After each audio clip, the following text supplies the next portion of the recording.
You wanted the best. You've got the best podcast. The hottest podcast in the world. The Chris Voss Show, the preeminent podcast with guests so smart you may experience serious brain bleed. The CEOs, authors, thought leaders, visionaries, and motivators. Get ready. Strap yourself in. Keep your hands, arms, and legs inside the vehicle at all times, because you're about to go on a monster education roller coaster with your brain. Now, here's your host, Chris Voss. I'm Chris Voss here from the ChrisVossShow.com. Ladies and gentlemen, the online season that makes it official. Welcome to over 16 years, 23 and episodes of the Chris Voss Show. The CEOs, the billionaires, the White House presidents, advisors, the Pulitzer Prize winners, all the most amazing authors, storytellers, bringing their stories and journeys of life to you so that you can learn more about how everything works and how to make your life better as well. Opinions expressed by guests on the podcast are solely their own and do not necessarily reflect the opinions of the host or the Chris Voss Show. Some guests of the show may be advertising on the podcast, but it is not an endorsement or review of any kind. Today we have an amazing young man on the show with us today. We're going to be talking about his insights. His book came out July 13th, 2022. It is called Whiz Diary: Secret Keys to Self-Mastery by Desirel Calvin Lawrence, and we're going to get into it with him on the show. He's an author with a very different way of communicating his imaginations. The books he's written are a testament to this fact. He is capable of taking you through the rabbit hole of his imagination and releasing you into a world of realization like no one else can. At least you can be the judge of that. However, his mission is to create a truly rich world where everyone can partake in the beauty, wisdom, and deep meanings of life and community. Welcome to the show, Mr. Lawrence. How are you? I am doing so well. Thank you so much for having me, Chris. Thank you for coming. We really appreciate it. Give us your .coms. How can we find out more about you on the interwebs? The best part to do it is just go to hotlib.us/whiz. That gives you access to the book right away, so you can just even get access to the book. But if you just need to check out Whiz Diary, yes. Go. Yes.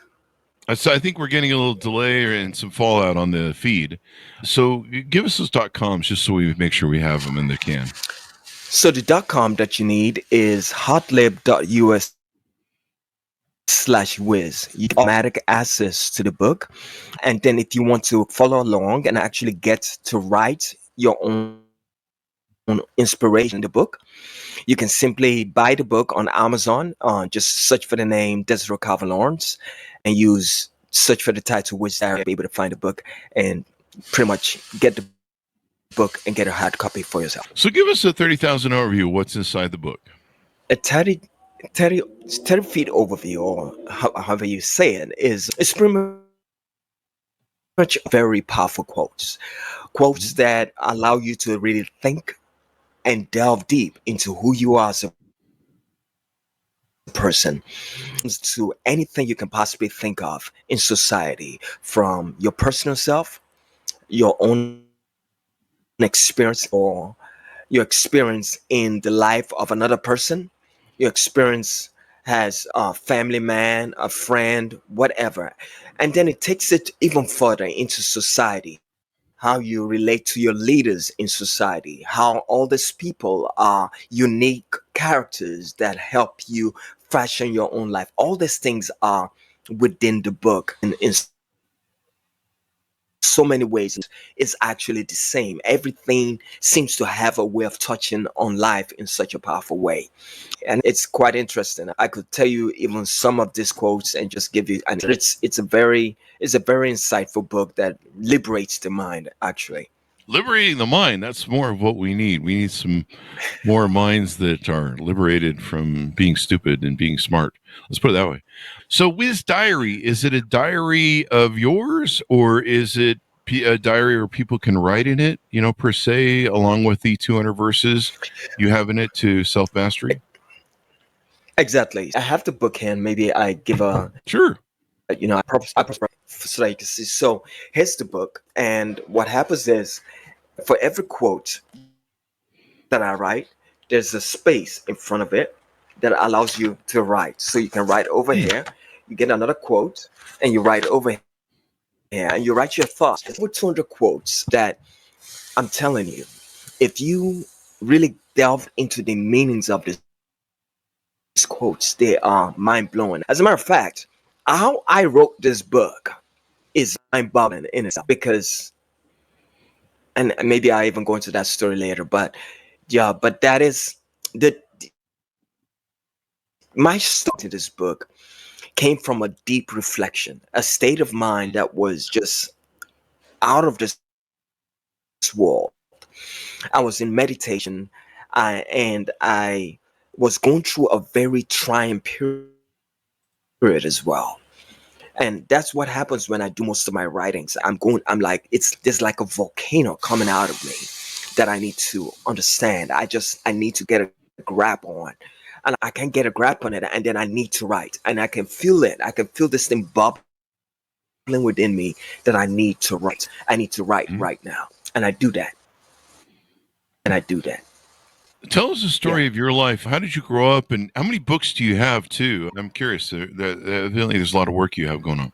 Yeah. So when it comes to how many books I have, I've written about four books now. Mhm. Little thesis statements that I've written in different places that I just used to bring my thoughts together. But I've written about 4 books. One is called Hallelujah, which is a compendium of the book that really delves into the Gospels and uses the understanding of the characters in the Gospels to create thought provoking questions so that you can ask yourself this question and look, how does this reflect on me as a person? And so that is the Hallelujah 900-page book or more. I have another book called The Power of Paradise. Now, The Power of Paradise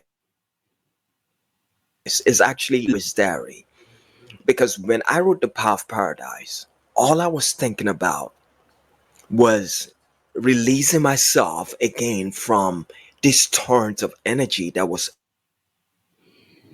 overwhelming me. And I needed to release these words in a way that I could communicate these truths. I was say I started off first. I grew up in a different way. My life has been quite unique in its own way, but everyone has a unique life and a unique story. I grew up around books in general. My dad was a pharmacist, my mom was a microbiologist. There was all these big books all around the house. And then I had a library. We had a library in the house that had the book of knowledge and things of that nature. So I always entertained myself with reading from a very young age. But what happened later on in life will be the fact that I got into college, and after studying all kinds of books, I'm talking, I've picked up the Bible, I've picked up the Quran, I've picked up the Bhagavad Gita, I've picked up all these books, these big mind books. But I've also picked up books like Michael Crichton, Jurassic Park, you got Robert Ludlum, John Grisham, and all these great minds that come up with writings. And I've up their books and I've read their books, and I'm like, how do these people come up with something this original? After I Mhm. started thinking about that, I was inspired to just look into it and see if I could do it myself. Because I just felt like this will reach minds. However they're coming up with these things, it blows the mind. I need to be able to do this. So I delved into it. And when I got it, I was able to tap into this spirit because I took up short story writing. And when I took up short story writing, we're talking about inspirations like Edgar Allan Poe, all this Ernest Hemingway, all these great minds that have written very interesting books, come up with in gothic pieces and all that. And I took their writing style and I started something called the constructionist approach to writing. And that Mhm. is how I started writing. And I started the deconstructionist approach to writing. I wrote The Power of Paradise and had all these quotes that I wrote in front of each story. And then when I did that, I said, you know what? I need to come up with a book of quotes because this will actually, and actually, I didn't even think of saying I need to come up with a book of quotes. I came up with these quotes during a very trying period, but then I took these other quotes that were in this book and I added it to the Witch Diary. Again, if anyone is listening, they just need to just go go in the book and just read it right away before they even get a hard copy and write their thoughts, because it will really inspire the mind. It inspires me even to today. So I'm so driven by writing when it comes to things that are inspired and change the needle in the positive direction. Yeah. Now that you have these books, you're inspiring people. What motivates you want to write these books and inspire people? What is it that at your core is the thing that kind of drives you? I think, Mike, I believe it has not always been like this. I believe it's a calling. I believe it's a calling because normally just on computer designing stuff or doing something different. But when I write, it's not because I want to cook up something. It's not really what motivates me to write. It's like when I write, there's a driven desire to release something. It's like there's a burden on my heart and I have to release it. And so that is what drives me to write. And also that did not come about as a reason of that. I put together a book for a nonprofit organization, Snobs. And it was a compendium of information that I was using to promote that organization so I could help them, reach out to the community that they were engaged with. But when I really write, it comes from the depth of my spirit, where I'm just writing from an inspiration, from an overpouring that comes out of my spirit, and I just write. So that's how I really write. It's non-premeditated. It just comes out like that, and I write it based on a state of mind, and it's kind of unique in itself, because I sometimes, is this speaking to me or is it speaking to somebody else? Because I'm like, is it trying to communicate with me, or is it trying to communicate with somebody else? And I look at it and I say, at the end of the day, this can help a lot more people than just me, and so I share it with the world. It's interesting how the challenges that we face, the inspirations that we find in the world, we can find that other people need as well, and it hits them as well, on top of what we does for ourselves. And so, that's the human condition. We all go on these journeys. We're never alone. There's people in the world that share the same problems we have. And sometimes what we do through sharing our stories, our journeys, our lessons, our writing, we help find other people that are just like us. And then off you go, right? Yes, I do agree. Yes. So what do you hope people come away from with the book? What do you hope that the readers, the people that buy the book get? Let me just open up. I'm just gonna flick on the page. I'm gonna have a feel of what this is, and I'm gonna open to what is actually in front of me right now, and I'll read this. It says, "Don't compare your lot. Don't compare your lot with that of another man's great portion, for your share in spirit may be greater than his." So that is a strange quote, but it's one of the things that just came out with me. Let me read this other one. It says, "Make your bed early, so that tomorrow's haste does not become your calamity." It's crazy. There's a lot of what is worth is to stand tall and well, humble to the fact that through her, life and all that exists is born. Definitely inspirational, man, and motivational.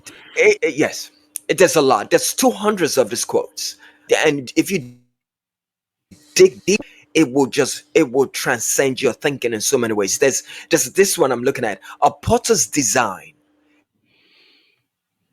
is a semblance image. Please listen to this. A potter's design is a semblance of a buyer's image. For indeed, his work will find you and give you back a part of yourself. Hmm? It's crazy. Yeah. Yeah. Where did you find and the quotes are a collection from everywhere of different inspirational material. Is that correct? Yeah. No, it's actually it actually came out of my through meditation. Mm. So I literally just, I was in bed in a very isolated space where I was, and these inspirations were coming, and I knew that I needed. They were just popping up in my head, and I had to find a notepad. I got a pencil, and I started writing these things down, as much as I could at any point in time, and I wrote down all of them. This was 10 years ago. I wrote down as many as I possibly could during that state of mind. I mean, I said, you know what? I need to make it into a book so that I can actually reflect on this and not lose what I've written. Something to put it all in place. It stayed with, yes, exactly. When did you know you became a writer? Again, it's interesting that I never really delved into writing until I got to college. When I got to college, again, and I picked up, and it was because college gave me the opportunity to just really explore the different things that were available in the learning space. And I looked at writing, and I was like, this is something all very great writers. Let me take advantage of this. So I went to the short story writing, and that is when I came upon the constructionist approach to writing. And I wrote my first story called Living Colors on Time that I wrote in college. And after I wrote that story, I was inspired to keep writing over time. And maybe about a couple of years later, after I finished writing Living Colors, I pretty much wrote out the whole stanzas of The Power of Paradise. And then I published it. And I published it a couple of times after I recreated it, cleaned it up, and then I released it to the public. But ever since then, I just started writing and developed a flair for looking into the deeper crevices of the mind that allow people to beyond their regular normal thinking, or just evolve in so many ways. And so that's my writing just takes a different slant in that sense. And I was when I read, yeah. So as we go out, give people a final pitch out to anything we might have missed in their conversation, where to pick up the book, and how to find out more about you. So if you get a copy of this book, and I believe this is something everybody wants, you can first of all go to take advantage of going to Dove and just go to heartlib.us/whiz, heartlib.us/whiz, WIZ, and just go through the book. It has the audio faculties. It's actually free for you at this moment, just so that you can actually see what it is. And then when you have it, get a real copy of the book, and it is the Whiz Diary itself. It gives you the chance to look through the pages, write your thoughts down. I'm telling you, some of the quotes you're going to see in this book, It'll definitely inspire people and make a humongous difference. So, yes. It will. Thank you very much for coming on the show. We really appreciate it, Desirel. Yes, at your time and your gesture for allowing me to get on. Thank you very much. Thank you. And thanks, your audience, for tuning in. Order the book where refined books are sold. Whiz Diary, Secret Keys to Self-Mastery, out July 13th, 2022 by Desirel Calvin Lawrence. Thanks so much for tuning in. Go to goodreads.com/Chris Voss, LinkedIn.com/Chris Voss 1, on the TikTokity and all those crazy places on the internet. Be good to each other. Stay safe. We'll see you guys next time. And that should have us out, man.